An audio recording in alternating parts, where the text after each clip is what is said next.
Yo, what's up, man? This video is basically my message to the president, man.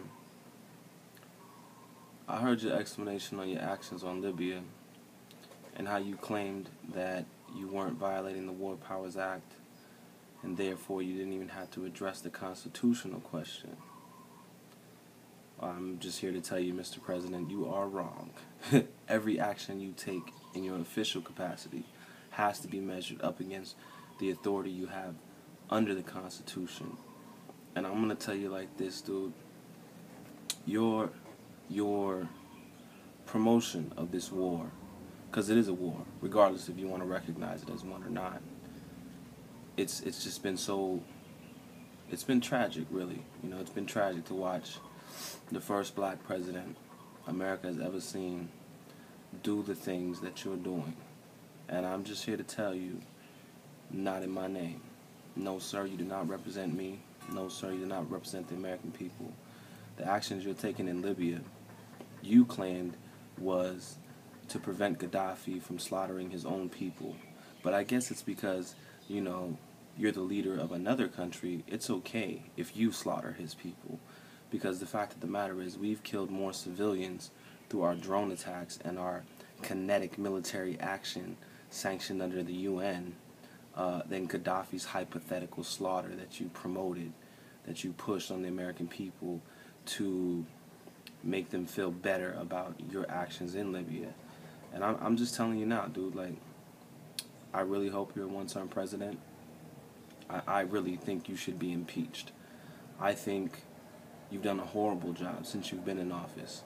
And for all of the people who are faithful Obama supporters, hey, nothing personal, nothing against you guys. But just understand that when he kills innocent people in your name, not in mine, you're backing his actions. And you're basically saying that it's okay with you. May 1st, we killed 3 of Gaddafi's grandchildren, his grandkids, man. You know what I'm saying? I don't care how you feel about Gaddafi, dude. I don't really care for the dude, you know what I'm saying? Sure, he might have been a dictator in another country. He might have treated his people poorly. But on some real shit, we're killing his grandkids. And it was on accident. We were trying to kill him. We thought he was in the house. But instead of killing him, we killed three of his grandkids. On the same day, we bombed a handicapped school, a school for like mentally challenged kids and kids with disabilities. Killed over 40 of them. Are you serious? All you Obama supporters who refuse to criticize his actions in Libya, who refuse to acknowledge his unconstitutional actions that he's taken, and he's basically trying to make it seem okay because he wants to add credibility to the UN. That's fine. Everybody's entitled to their own opinion. But this is my video basically saying I don't endorse any of that shit, man. I endorse us minding our own fucking business on some real shit, protecting our own country, protecting our own borders, because it's this type of action that the CIA classifies as blowback. When we kill innocent people, when we kill kids at that, those kids have parents, those kids have uncles, those kids have brothers. And when they get to adulthood, they have this animosity towards America. And I mean, you can't say that it's not justified because we bombed innocent people. We killing innocent people, man. You know what I'm saying? On some real shit. You need to look at it from the perspective of what would you do if someone killed your son? I'm pretty sure if there was a rebel force trying to mount a defense against that outside entity, you would definitely join, especially if they were responsible for the death of your children. So I'm telling you, these actions, they don't work out in our favor. It doesn't reflect well on the country as a whole.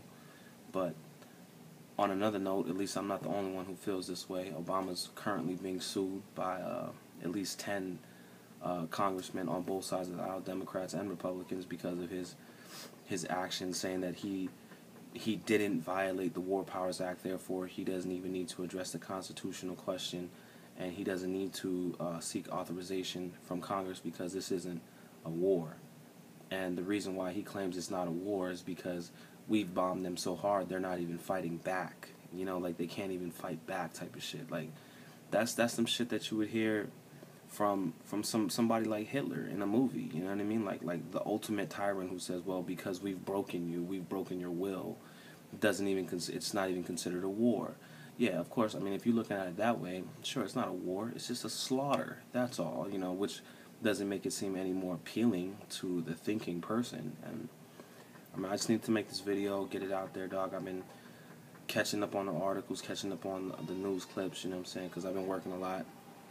And it's just the arrogance is so brazen. It's out in your face, man. And if you're not speaking out against the criminality of the actions that our president is taking, that our officials have taken, some generals have taken, then you're complicit, and you agree with it.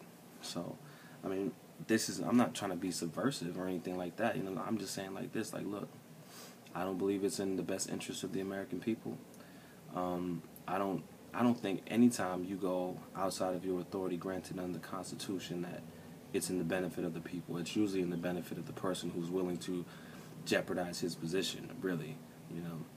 So, on that note, you know, I'm on that impeach Obama train, nigga, and I'm gonna rock it till the wheels fall off, yo. Fuck Obama, man. Ron Paul, 2012. What? Get some.